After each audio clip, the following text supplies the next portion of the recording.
Message de Monseigneur Philippe Christori en ce vendredi 7 juin 2024. L'Évangile peut-il éclairer notre vote ?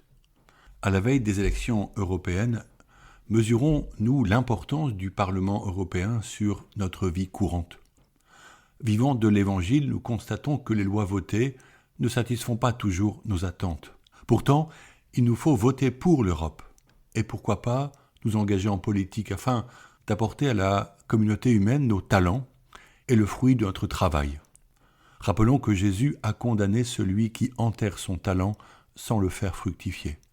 Avant de vous redire un mot sur les élections, faisons mémoire de ce 1er juin 2024 où, en la cathédrale de Chartres, 6 adolescents furent baptisés, une quinzaine de jeunes firent leur première communion et près de 120 furent confirmés. Ce fut magnifique, 2 grandes célébrations. Les chants étaient inspirants et conduisaient à l'intériorité. La joie était partagée. Et les membres des familles entourant ces jeunes furent touchés et, nous l'espérons, encouragés dans leur propre quête de Dieu. Connaître Jésus et Dieu le Père qui l'a envoyé, voici le don de l'Esprit Saint à ceux qui le cherchent. Adultes dans la foi, ces confirmés doivent faire maintenant le choix entre la cité d'en bas et ses séductions et la cité d'en haut où demeurent les saints. Ils sont pierres vivantes de l'Église et ne peuvent demeurer inutiles et inféconds. Jésus les appelle à le suivre. Ces confirmés continueront-ils leur chemin avec lui ? Certes, le monde et ses convoitises attirent, mais combien de jeunes m'écrivent par une lettre personnelle leur désir de vivre leur foi en priant et en allant à la messe, en servant les autres et me disent ne pas supporter l'injustice. Faisons-leur confiance et accompagnons-les avec de vraies responsabilités au sein de nos communautés paroissiales ou dans les mouvements ecclésiaux. Ils sauront nous surprendre. En effet, tout baptisé devient prêtre, afin de prier Dieu et lui rendre un culte de louange, prophète pour annoncer son nom, sa parole et son royaume, et enfin roi pour servir ses frères. Par le sacrement de la confirmation, Dieu fait vivre aux confirmés une effusion de l'esprit et les 3 vertus théologales, la foi, l'espérance et la charité, se déploient dans sa personne telles des fleurs qui exhaleront un parfum de sainteté et porteront un fruit d'amour. C'est avec assurance que Paul proclame « Ce qui demeure aujourd'hui, c'est la foi, l'espérance et la charité. Mais la plus grande des 3, c'est la charité. » L'amour, l'agapé en grec, soit l'amour le plus large et le plus profond, est la source et le but de notre vie. C'est l'épanouissement de la grâce qui se réalise lorsqu'une personne s'oriente pleinement vers l'accueil de tels bienfaits en vue de la mission. La foi est ravivée et elle soutient la vocation sacerdotale vers une vie de prière. L'espérance fait désirer l'éternité future et elle soutient notre vocation prophétique afin que soit annoncée la vie éternelle. La charité communique l'amour divin et soutient la vocation royale du baptisé pour que sa vie déploie un ardent amour d'autrui. Nous-mêmes avons reçu ces sacrements de l'initiation et vivons de ce don merveilleux. En chaque Eucharistie, le Christ se donne à manger, dans sa parole offerte en nourriture pour l'être chrétien, et dans l'hostie sainte, pain naturel devenu par la consécration, le pain des anges, panis angelicum, le corps vivant du Christ, sa présence réelle. Or là où est le Fils, là est l'Esprit et le Père, puisque Dieu est unique et ne peut pas se diviser. Communiant au corps du Jésus, le croyant reçoit Dieu en lui et accueille sa grâce pour épanouir sa vocation missionnaire. Ce dimanche en Europe, nous voterons pour renouveler le Parlement de Bruxelles. Nous sommes attachés à la démocratie et souhaitons la paix portée par une authentique justice, sans corruption ni népotisme. Conscients des guerres qui ravagèrent nos villes et nos campagnes au XXe siècle, nous sommes inquiétés par la déstabilisation politique actuelle et la guerre qui sévit en Ukraine et aussi à Gaza. Mais nous croyons en la bonne volonté des hommes et des femmes afin de construire une paix réelle encadrée par des institutions solides.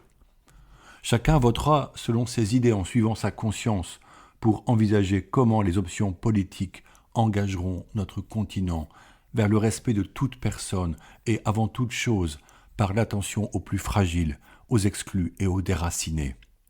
Pourtant, La société civile se dégrade et les relations sociales habituelles se tendent, les invectives sont fréquentes et les violences surgissent sans crier gare. Le mot fraternité a-t-il encore tout son sens ? Comme citoyens, nous revendiquons notre liberté, mais l'égalité est souvent mise en question. Quant à la fraternité, elle n'est pas partagée entre tous. En tant que chrétiens, nous disons que tous les hommes sont nos frères et sœurs. Mais le vivons-nous réellement ? Jésus lui-même interroge les gens. Qui sont mes frères ? Les regroupements communautaristes montrent que la fraternité est un chemin difficile. Et bien naïf celui qui croit que cette question n'est pas inscrite dans le cœur de l'homme depuis le péché originel. L'histoire de Caïn et Abel relatée dans le livre de la Genèse peut être donnée en exemple. Caïn ne nie pas qu'Abel soit son frère, puisqu'ils ont une même mère, mais il affirme « Suis-je le gardien de mon frère ?» pour dire que sa vie lui importe bien peu. Lorsqu'il prononce cette phrase, il vient juste de l'assassiner. Jésus, dans l'Évangile, selon saint Marc, précise que celui qui fait la volonté de Dieu est son frère. Une communion fraternelle s'établit entre ceux qui écoutent sa parole et la mettent en pratique. Certes, tous les humains vivent sur une même planète Terre. Selon la conception occidentale des droits de l'homme, nous reconnaissons à chacun la même humanité, tant aux brigands qu'à l'étranger, aux dirigeants qu'à l'homme fragile et dépendant, aux croyants comme à l'athée. Pour nous, catholiques, notre fraternité vient d'un même Père céleste qui donne la vie à tous. Et saint Pierre dit « Faites tous vos efforts pour joindre à votre foi la vertu, à la vertu la connaissance de Dieu, à la connaissance de Dieu la maîtrise de soi, à la maîtrise de soi la persévérance, à la persévérance la piété, à la piété la fraternité, à la fraternité l'amour. » Fin de citation. La fraternité advient au cours de ce processus qui inclut les étapes de connaissance intime de Dieu, de persévérance pour arriver à une vie spirituelle nommée ici piété. La fraternité est comprise comme un don de l'esprit au sein des communautés chrétiennes où chaque membre s'investit en vue du bien commun dans un amour partagé. Il est d'ailleurs merveilleux de voir comment le Seigneur associe des personnes si diverses socialement et les rassemble dans une joie partagée parfois incroyable, au-delà des tensions sociales et ethniques, comme ce fut le cas entre certains Hutus et Tutsis, au cœur du génocide rwandais, qui refusèrent la vengeance et la violence au nom de Jésus-Christ. La communion fraternelle dans la foi peut dominer des rivalités ancestrales quand la foi est ancrée par la connaissance de Dieu, dont parle l'apôtre Pierre. La fraternité est un pilier de la doctrine sociale de l'Église.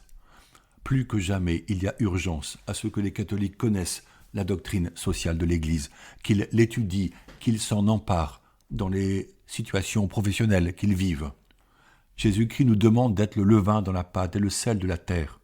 Le levain donne au pain sa consistance et le rend mangeable. Le sel sublime le goût des aliments et à l'époque de Jésus, il conservait la nourriture. Le chrétien peut apporter à la société, par son travail et sa parole, un surcroît de vie et de liberté, de clairvoyance et de charité. Son appel n'est pas d'être passif face aux défis, mais de s'engager avec ardeur, comme le firent les 4 fondateurs de l'Europe, tous chrétiens, Jean Monnet, Robert Schuman, Konrad Adenauer, Alcide de Gasperi. Les 3 derniers étaient de catholiques convaincus et leur foi inspira et soutint leur engagement politique. Aujourd'hui, il y a des catholiques engagés en politique dans tous les partis, ce qui peut sembler étonnant. Peut-être faut-il voir là un signe de l'universalité du message évangélique. Je vous invite donc à voter, car ce droit constitutionnel n'est pas donné à tous les humains dans le monde et il est en Europe respecté. Prions pour les hommes et les femmes qui se présentent aux élections. Prions afin d'être éclairés sur nos propres engagements politiques, notamment dans nos communes rurales. Demandons la lumière de l'esprit pour poser cet acte en faveur d'un avenir réconcilié. Et confions à Notre-Dame de Chartres ces élections prochaines. Je vous salue Marie, pleine de grâce. Le Seigneur est avec vous, vous êtes bénie entre toutes les femmes, et Jésus, le fruit de vos entrailles, est béni. Sainte Marie, Mère de Dieu, priez pour nous, pauvres pécheurs, maintenant et à l'heure de notre mort. Amen. Bonne journée.